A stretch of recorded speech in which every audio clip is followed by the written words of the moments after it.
आज के हमारे मेहमान है राजा शिवदीन सिंह बारी के वंशज। चर्चा शुरू करने से पहले देखते हैं एक नजर राजा शिवदीन सिंह बारी के वंशज के जीवन चक्र पर। ये है राजा शिवदीन सिंह बारी के वंशजों का घर, जो मैं आप लोगों को दिखा रहा हूँ। किस प्रकार ये परिवार लखनऊ के अंदर रह रहा है। इनकी आर्थिक स्थिति इस तरीके से आप ये देखिए।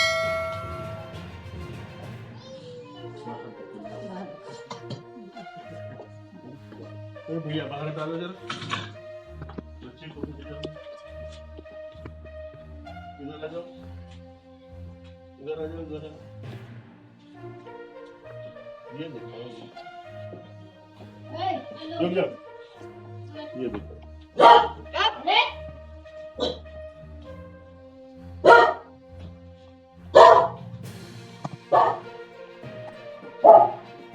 तो जैसा कि आप सभी ने देखा कि इस प्रकार का जीवन यापन ये लोग कर रहे हैं, और ये हमारे समाज के लिए सबसे बड़ा दुर्भाग्य का विषय है कि इतनी बड़ी धरोहर, इतनी बड़ी संपदा होने के बावजूद भी आज ये स्थिति इन लोगों को जीनी पड़ रही है।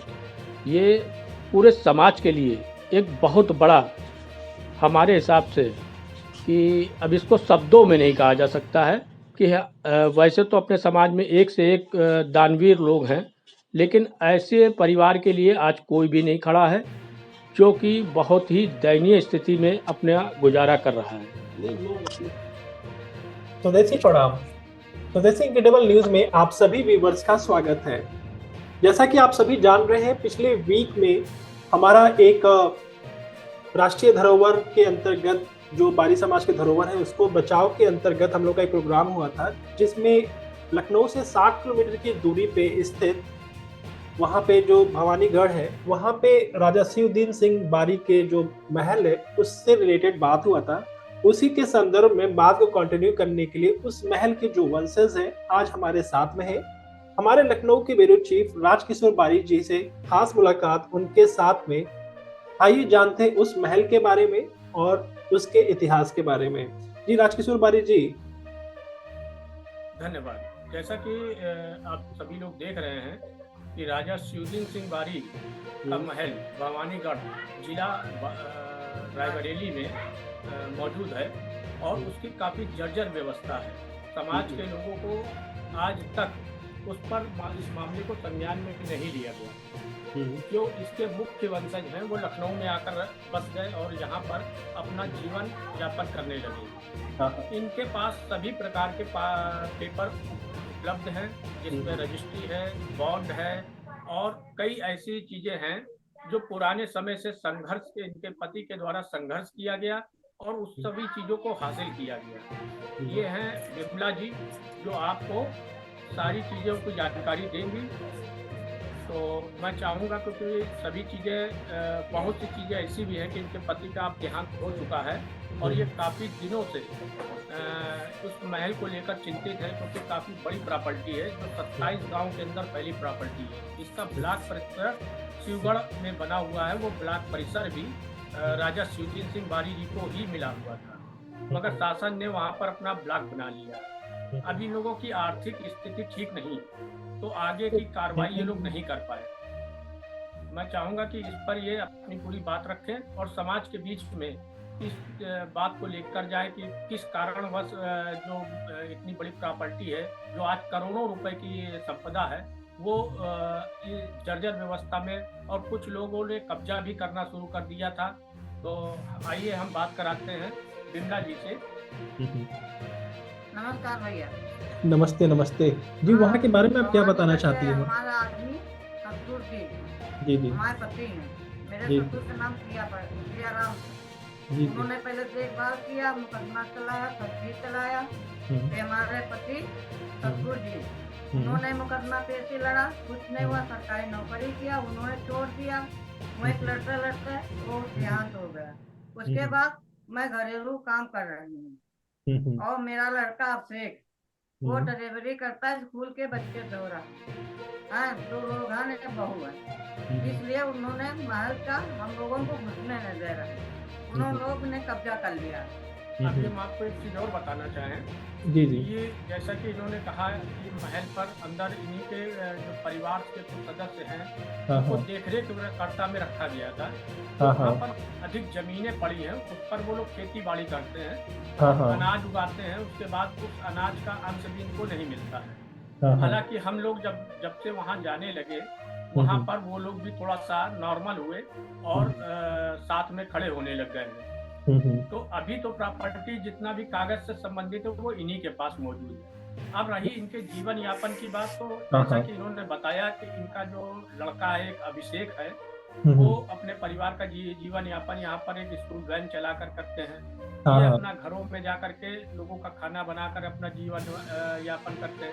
ये हमारे समाज की बहुत बड़ी दयनीय स्थिति है कि जिस समाज की इतनी बड़ी संपदा हो, जिस समाज के पास इतनी बड़ी धरोहर हो और जिसके सारे पेपर इनके पास हो, आज उस महल की तरफ देखने वाले समाज के लोग कोई नहीं है। और बड़े बड़े पदों पर लोग आसीन हैं, अनेकों संगठन बने हुए हैं। कोई किसी ने भी आज तक यहाँ पर आकर क्या आज तक किसी ने इस पर आकर कोई जानकारी ली? नहीं। कभी कोई आया यहाँ पर? नहीं। जैसा कि आपने देखा कि इन्होंने बताया कि अभी तक यहाँ पर कोई नहीं आया है। तो इनका यही कहना है कि भाई हमारे जो पति थे जो अब एक्सपायर हो गए सदगुरु महाराज, उनके नाम पर अंतिम वसीयत है। अब वो वसीयत इनके नाम पर ट्रांसफर होनी थी, लेकिन इनके पास पैसे का अभाव ना हो करके इनकी वसीयतनामा भी अभी तक नहीं हो पाया उस पर। तो उस पीरियड में उनकी नौकरी भी लगी थी सरकारी, और लेकिन वो कोर्ट और इस संपदा को बचाने में वो अपने परिवार की देखभाल नहीं कर पाए। आज इनकी स्थिति आप देखिए ना, किस तरीके का इनका कमरा है, किस तरीके से लोग रह रहते हैं। लेकिन समाज के इतने बड़े बड़े नेता हैं, लेकिन कोई भी यहाँ तक कभी नहीं आता, हालचाल जानने को नहीं आता कि इनकी क्या स्थिति है, ये कैसे खर्च चला रही हैं, ये आगे क्या करेंगी, कोई कुछ नहीं संपर्क करता है। यही बात है ना? जी हाँ, यही बात है। राजकिशोर बारिक, जैसा कि आपने बताया कि इनका घर का जो स्थिति है वो सही नहीं है, जैसा देखने में लग भी रहा है कि जो अभी घर है वो ठीक तरीके से बना भी नहीं जहाँ पे अभी ये लोग हैं इस वक्त। और इनका लड़का ड्राइवरी कर रहा है और ये खुद घर घर जाके खाना बना रही है। और उस जितने भी बारी समाज के संगठन है उसमें से कोई भी पदाधिकारी इनके पास में नहीं आया, ना इनका हालचाल लेने के लिए भी। तो धरोहर बचाओ से ये जो मुहिम है ये तो दूर की बात हो गई, क्योंकि अगर वो हालचाल लेने नहीं आ रहे संगठन के लोग, तो बचाओ कॉन्सेप्ट पे वो कहाँ से आ सकते हैं। रही बात इनका जो लड़का है, एक ही लड़के हैं इनके? हाँ, एक ही लड़का है, एक बहू है, शादी हो गई है लड़के की। तो बस ये है कि अब आगे का जो राजा शिवदीन सिंह बारी महल है, ये उस पर कुछ करना चाहती थी शासन से। जैसा कि पहले भी एपिसोड में बताया गया था कि शासन से इसका 2 करोड़ रुपए पास हुआ है, जो महल की जर्जर व्यवस्था के लिए पास किया गया है। लेकिन अभी तक उस पर भी कार्य नहीं हो पाया है, जो नगर पालिका अध्यक्ष और डीएम के अंडर में पड़ा हुआ है। 2024 का जैसे चुनाव खत्म होगा तो ये फंड वापस सरकार अपने पास वापस चला जाएगा। ये जिला रायबरेली के अंतर्गत आता होगा ना? जी, ये जिला रायबरेली के अंतर्गत आता है। ठीक है। अब रही बात की जहाँ संगठन की बात कर रहे हैं, आपने बताया कि कोई भी संगठन के लोग इस पे कोई रुचि नहीं रख रहे हैं। हाँ, कोई संगठन इसमें आज तक किसी भी प्रकार की रुचि नहीं रख रहा है। हाँ, कुछ संगठन के लोगों ने पहले प्रयास जरूर किया था कि वो वहां तक गए, लोगों को जानकारी, आज समाज के लोगों को अगर जानकारी हुई है कि एक भवानीगढ़ में महल है या इतनी संपदा पड़ी है, तो ये उन्हीं कुछ लोगों की वजह से, जैसे कि देवी शंकर गुरु जी हैं, वो सबसे पहले वहां पहुंचे, उसके बाद उनके साथ एक संख्या बल वहां जाने लगा। तो जो कब्जे हो रहे थे ठाकुरों के द्वारा, जो वहां पर कुछ लोग थे वो कब्जा कर रहे थे, वो धीरे धीरे कब्जा होना बंद हो गया। तो प्रभाव थोड़ा सा हुआ जब से वहां लोग जाने लगे। ऐसे शिव मंदिर है, जो प्राचीन शिव मंदिर है, वो भी भवानीगढ़ महल की ही संपदा है। आज उस महल की संपदा जो भवानीगढ़ का मंदिर है, वो मंदिर भी क्या नाम है, अन्य समाज के लोग उसमें जाते हैं, पूजा पाठ करते हैं, सब कुछ करते हैं, लेकिन उसका भी जीवन उद्धार नहीं हो पाया है।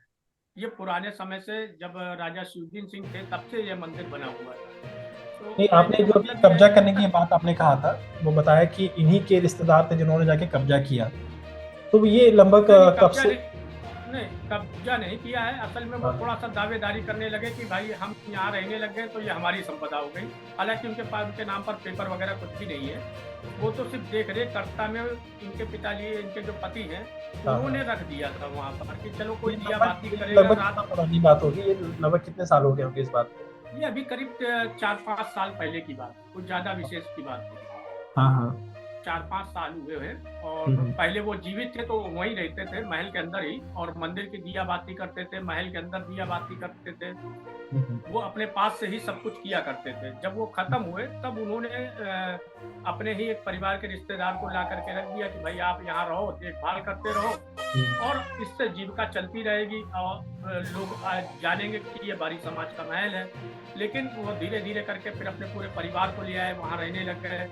हालांकि बीच में हम लोग गए थे, 1-2 कार्यक्रम वहाँ पर हुए हैं। और अभी इनकी ये समस्या है कि समाज के लोग अगर आगे आए, थोड़ी थोड़ी भी अगर आर्थिक सहायता और मदद करें, तो निश्चित इस महल की धरोहर, इस संपदा को बचाया जा सकता है, इस धरोहर को सुरक्षित किया जा सकता है। नहीं, सहयोग की अगर हम बात करते हैं, अभी कुछ टाइम पहले एक शादी भी हुआ है प्रतापगढ़ में, जहाँ पे समाज के लोगों ने एकजुट होकर एकत्रता का एक मिसाल पेश किया है सबके सामने कि अगर एकजुट हो जाते तो क्या क्या किया जा सकता है, जो अभी हाल में ही प्रतापगढ़ में जो शादी हुआ है।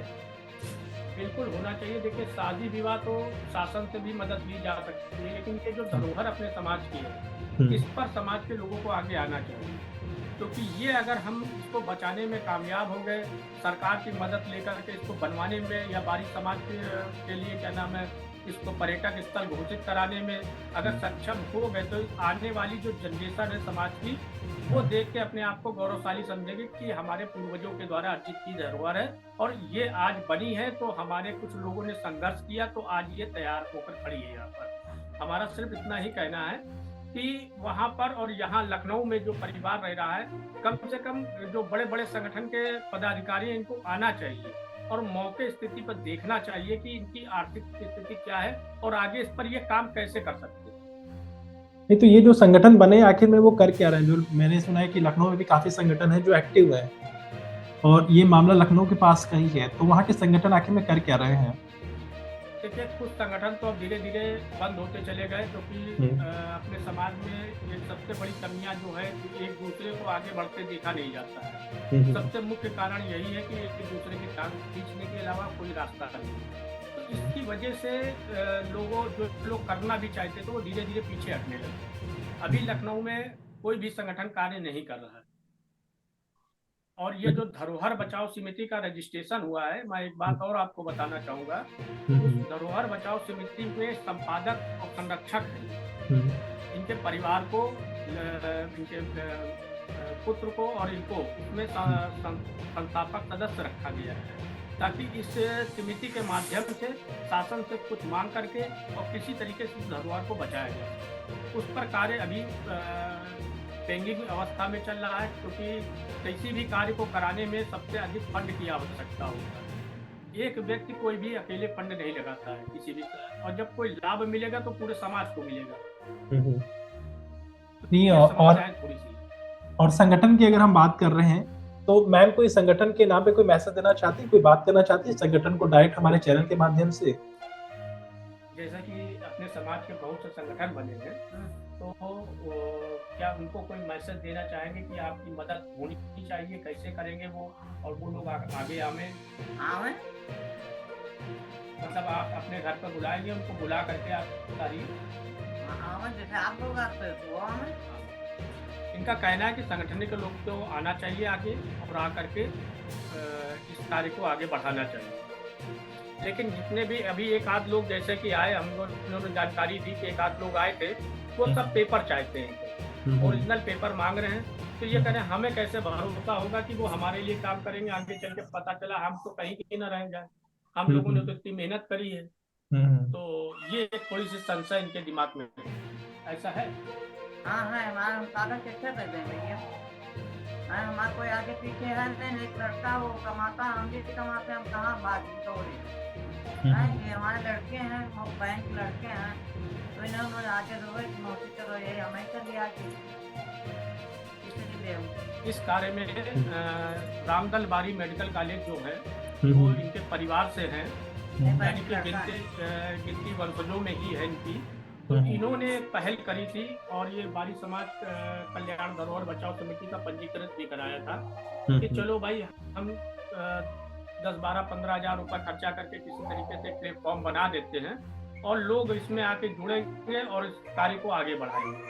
तो अभी इसके जुड़ने के प्रावधान में अभी तक कहाँ तक पहुंचा है? पूरे अगर शहर की बात करें, लखनऊ शहर से, या स्टेट की बात करें उत्तर प्रदेश, या पूरे देश से, ऐसे कुछ लोग जुड़ना स्टार्ट किए इससे, इस धरोहर बचाओ समिति कोई से? भी प्रोग्रेस नहीं, अभी कोई प्रोग्रेस नहीं है। मुश्किल से 8-10-11 लोग इसमें जुड़े हुए हैं और वो लोग अपने स्तर से जो भी होता है वो आर्थिक मदद करते रहते हैं। देखिए, आप वही लखनऊ में हैं, तो हम यही चाहेंगे कि वहाँ पे जितने भी संगठन इस वक्त एक्टिव हैं, आगे जाके आप उनसे मुलाकात करिए, उनसे बात करिए, इस विषय को रखिए और इस फैमिली की सहायता करिए। और धरोहर बचाओ समिति के माध्यम से जितने भी धरोहर है उसके संरक्षक बन के आप आगे भी उस पर देखते रहिए। जी बिल्कुल। बहुत बहुत धन्यवाद राजकुमार बारी जी। आगे के प्रोग्राम में हम फिर से अगले वीक में कंटिन्यू करेंगे। धन्यवाद।